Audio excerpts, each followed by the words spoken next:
I just feel like when this lady calls his phone, like they didn't used to call before, or like the Facebook or the text messaging and just different things like, oh, well, I'm coming here. I know how women are.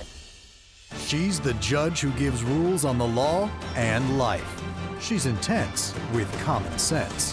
She's Judge Lynn Toller on Divorce Court, where real couples deal with real life. 31-year-old Tiffany met 51-year-old Mohamed 6 years ago at a nightclub. Though Mohamed was still married, the two struck up a lightning-fast friendship, and once Mohamed's divorce was final, he and Tiffany leapt into a serious relationship, culminating in I Do 3 years ago. But now she claims he's changed and doesn't pamper her the way he once did. And he asserts she's insecure and money hungry. Money was never an issue. He promised me a Porsche. He promised me a new house. She thought I was a bouncer at the club at the time until I was walking out of the office and she realized I was the owner. Then all of a sudden, hi. She lit up. Yeah, she lit up. That is... And like a gold digger type thing. Mohamed wants to know if this marriage can be saved. Today on Divorce Court. All rise. Court is now in session. The Honorable Judge Lynn Toller presiding. You may be seated. Good day, ladies and gentlemen. I'm here today with Tiffany Michael and Mohamed Hamoud. Ms. Michael and Mr. Hamoud, you two have been married for 3 years.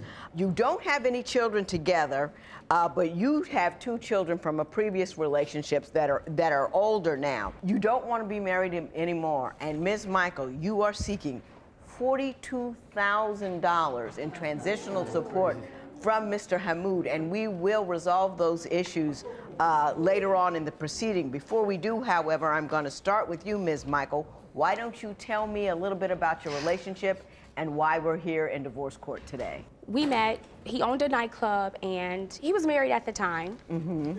I was in Ohio, he was in Michigan, and I would always go up to his nightclub and just, you know, see him, hang out with him. 6 years we stayed in touch with each other. He was how great. much in touch were you? No, nothing. No touching? No touching. Okay. Just in touch. She didn't break up our marriage or anything Okay. No, Just checking. Go ahead. He was going through a divorce at the time anyway. He was on the verge of getting a divorce. Right. But he was a great guy. He would always come to Ohio. He would always take me shopping. It was always about Tiffany. What's your dreams? What's your ambition? Everything. I was a priority. And then things changed. They just slowly changed. It was great. Slowly changed, or was it abrupt once the IDs were exchanged? No, it wasn't abrupt. I just noticed a change. You can feel it. It's a woman's intuition. Can you give me an example of some of the things that you felt differently about after marriage? Okay, for example, when I would call him like the first year of our marriage, when I would give him a call, and he would always answer his phone. Now, he doesn't answer the phone. He's on the roof. Like, you're always on the roof? You live on the roof. Like, seriously, answer my phone calls. Never a problem. Money was never an issue. He promised me a Porsche. He promised me a new house. It was always about Tiffany. Anything under the sun that I wanted, it was always within my reach because he said he would give me the world. He said he would give me everything. And, you know, just answering the phone call, you're my husband. You're supposed to answer the phone. Mr. Hamoud, what would you like to say? She's very insecure. She's very insecure. If I'm at work, I'm working 3 jobs now, trying to keep up with her spending. And he's trying to make. She's a little high maintenance. She told that on herself already. Yes, ma'am, she is. She's a little high maintenance. Very high. No. Ms. Mike, I didn't let him interrupt you, and I will not allow you to interrupt him. Go ahead, Mr. Hamoud. The way she met me at the club was she thought I was a bouncer at the club at the time until I was walking out of the office and she realized I was the owner. Then all of a sudden, hi. She lit up. Yeah, she lit up. That is. And like a gold digger type thing. I really didn't think anything about it at the time, but now the more things come around, the more I see it. Okay. Talk to me about, we're going to get to that because that is a huge issue, the financial things, because it's, you know, she had a long conversation over here. She only said one thing that was not money related, and that was about the phone calls. She says in the beginning of your marriage, no matter what you were doing, you would stop what you were doing and talk to her on the phone, and then that slowly dissipated. What is your response to that? Ma'am, at that time, the construction business was really good at that time. I've had employees, and I would pay them, and they would work, and I was there on the job just supervising at that time. But after the economic crash, I had to go to work. Yeah. I had to go to work, and now it's like when I'm on the roof or I'm working, it's hard for me to answer the phone. In fact, I did get earphones for my hands-free earphones, so I can talk to her as I'm working. How often do you call him? A lot. 50 times a day. No. How often do you call him? I do call him a lot, but I need a number. Give me a range. 50 What's the times a day. ballpark? maybe 50, maybe 10 times. Maybe. A day. It's gotta be more And than what that. do you want? I just want to talk to him. What do you do during the day? Well, during the day, I don't do much, but at night, I come to the gym and I teach fitness classes. I See. personal train. Maybe you need to get a hobby so you can not call him all day. What does she want when she calls you? Just Hey, like she what's said, going on? just to talk. See, I mean, give me the price of tomatoes. Yeah, just Sometimes. whatever. You know, But you know what? Okay, I built her a gym. I built her a cardio room at my gym, so she knows where I'm at, and Did she's you there. do that? Yes. Did he do that? And he's a great guy for that, but I just feel like he would just do so much in the beginning as far as making me a priority, and I don't feel like I'm a priority. And then I don't understand what he's not doing now. I don't get it. he just called me a gold digger. I'm not a gold digger. Well, now, hang on. I'm gonna decide that in a minute. When Divorce Court continues, is Mohamed the genuinely good guy he appears to be? I have all his passcodes to his Facebook, his cell phone, everything. And I check his Facebook, and like there are women talking to him. Everyone warned you about marrying your mate. If divorce is the only solution, call toll-free at 1-877-311-2222 or visit our website at divorcecourt.com or become a fan at facebook.com/divorcecourt. Divorce Court is back with the case of Tiffany Michael, who claims her husband made false promises to her at the start of their marriage. But is Tiffany being selfish and unreasonable? I don't understand how you could have a good-looking guy who thinks the sun rises and sets in your eyes. I don't understand what it is you think you deserve that is better than that. Give me something concrete that he once did but no longer does that makes you feel neglected. I have all his passcodes to his Facebook, his cell phone, everything. And I check his Facebook, and like there are women talking to him. He didn't do that in the beginning. Now he's doing it now. Well, what kind of things are these women saying? Like this girl, this chick that he knows from this. Somewhere, yeah. She likes everything on his page. Like she likes everything on your page. And so I start talking to her, making her think that I was him. And he's telling her about my cardio class. Like, yeah, you should work out with my wife. And she's like, no, I want to work out with you. Laugh out loud, ha, ha, ha. And how is, now, wait a minute. This man is on Facebook with some random chick. We don't know what she's up to, but all we know for sure is he's trying to get you business from her. Why is he a bad guy for that? Because it's other situations where when he owned the nightclub, because we just let the nightclub go about, a couple of years ago, he had some city worker call his phone. He said, oh, this lady's hooked me up with my permits and stuff, so I'm gonna invite her out to the nightclub. Someone else runs the nightclub they run those parties. They do all that stuff. So why is she calling your phone? So I called her back. Like, it's like little things like that. Like she knows everything I do. I mean, she took the phone out of my hand and called this lady back and starts like embarrassing me. Why are you calling my husband? Why are you doing this? Embarrassing the lady, and I do business with her. Right. She works as she's a city Let me official. explain business to you, Ms. Michael. When you're talking to somebody that you need to get permits from and is very important, they want to talk to the head honcho. They want to talk to the big man. He's trying to make money, so he doesn't send the junior people. If he needs something from somebody, he shows himself. That shows her respect. That gets him what he wants. It's called business, Ms. Michael. It's adult family. She's a beautiful young lady. Beautiful young lady. Look at her. I mean, she's gorgeous. But I just feel like I know how we met, And, you know, he was going through a divorce and he was having some issues. And, you know, we've been having our issues. And then, you know. What kind of issues are you having? I just feel like when this lady calls his phone, like they didn't used to call before, or like the Facebook or the text messaging and just different things like, oh, well, I'm coming here. I know how women are. How many different levels of foolishness can you engage in?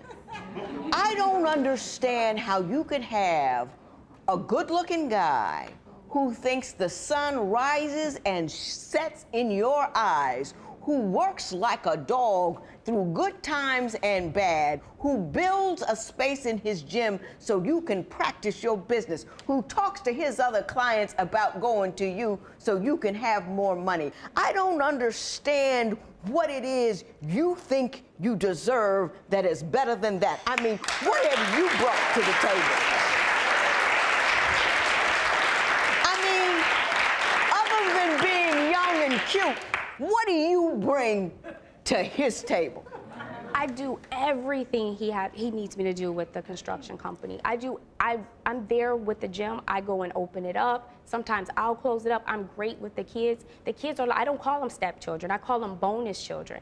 And I just feel like I'm there for him totally and 100%. And all I do is I call you and you don't answer the phone. I don't feel like that's fair. And I feel like it's a lot of double standards. There's things I like to do. There's things. Explain the double standards to me. Okay, for example, just a couple of days ago, I went and bought a pair of shoes. He was with me, you know, we were shopping. He hates it, but he will go with me. And I just, okay. Now the man has sprouted angel wings. What do you mean? I've been married 23 years. My husband hasn't gone shopping with me yet. When divorce court continues, will Tiffany ever strike gold? I have a Mercedes. I wanted a Porsche. I mean a Porsche. My bad. My fault. I'm wrong. If you would like your case heard on Divorce Court, call us toll-free at 1-877-311-2222 or log on to our website at divorcecourt.com and follow us on Twitter at Divorce Court. Divorce Court returns with the case of Tiffany Michael, who says she wants a divorce from her husband because he refuses to start a family with her. But is Tiffany ready for motherhood? I do understand you do want children of your own, and Mr. Hamoud, did you discuss that with her? Yes, ma'am, I did. It's a legitimate desire. Did you? Yes, ma'am, Did you say that you would accommodate her in that regard? Yes, ma'am. Yes, ma'am, I did. What are you gonna do? Well, here's my thing. I grew up without a father. My father died when I was 6. Right. And I would hate to bring a child into this world with us having troubles like this, and my child would have to try to grow up without a father. And I wouldn't do that. I wouldn't do that to my children. He's trying to make me out to be a bad person. Oh, listen, you've been talking 80% to his 20%. Your problem is you. How long were you married when the trouble started? How long was it good? It was good for, I mean, all the 6 years, anything I wanted. Like if I said I wanted, you know, new furniture, new laptop, he would always, even if I said I just wanted flowers, he would just send them Did you to hear me. what you just said? He said, we've been arguing, the marriage hasn't been good. And I said, how long has the marriage not been good? And you talked about all the material things that he had gotten you. Not about arguing, not about the kids, not about conversations that you didn't have or feelings that he hasn't been able to express, but you started talking, itemizing those things that you got, and hence made the relationship good. If the money had kept flowing, if you had a Mercedes and an addition on the house, we wouldn't be here, right? I have a Mercedes. I wanted a Porsche. I mean a Porsche. My bad.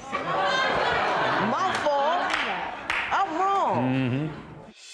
When divorce court continues, Judge Lynn shows Tiffany some tough love. Quit calling that man 10 times a day. He's trying to work to bring you all the stuff that you want. He has the right not to be bothered, and you don't have the right to be entertained 24/7, 365. It just doesn't work like that.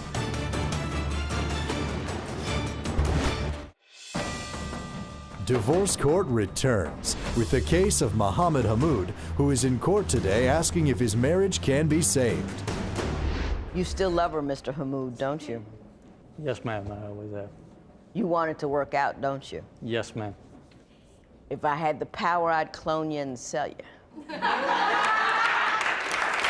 You're a wonderful guy. Thank you very much, ma'am. You're a quiet, nice, wonderful guy. Thank you very much. Thank you, I try. You'd be the biggest fool this side of the Mississippi if you let this man go. You have to work for the things you want. You have to sacrifice for the things you want. He doesn't want to have kids with you because he doesn't think you're quite up to the job. He doesn't think that the marriage is a stable and a good one. He's beginning to see that as the money wears down, your love is wearing out, and he doesn't want to bring a child into that. If you want to have children with him, you have to show him that you are worthy to be the mother of his children. The mother of his children.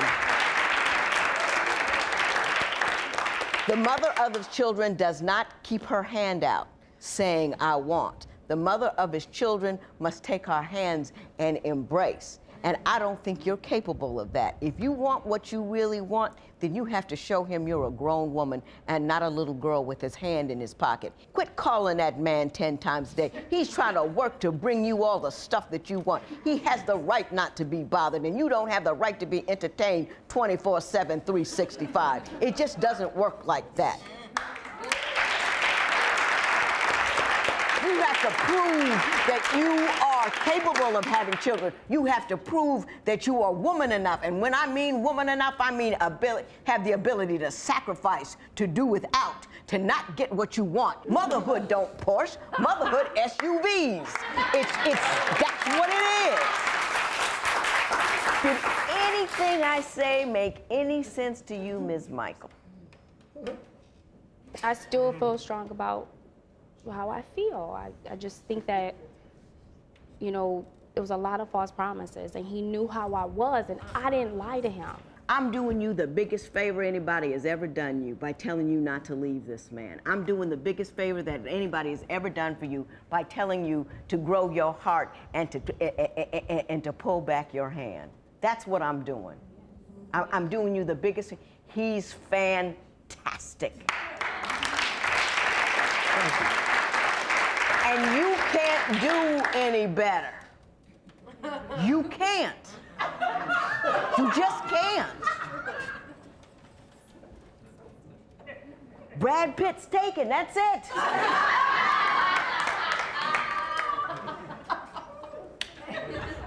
Oh, I do like you so. Thank you so much. Thank you.